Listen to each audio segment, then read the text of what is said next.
तो दोस्तों, क्या आपका भी कुंभ में आने का बना हुआ प्लान कैंसिल हो रहा है? तो टेंशन लेने की जरूरत नहीं है। क्यों ना आप शहर के शोर से दूर एक सुकून भरी जगह पर जाएं।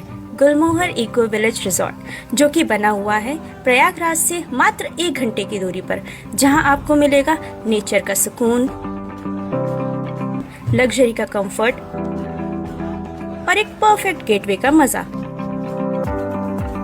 तो देर किस बात की है, आज ही प्लान बनाइए और दिए हुए नंबर पर कांटेक्ट करिए।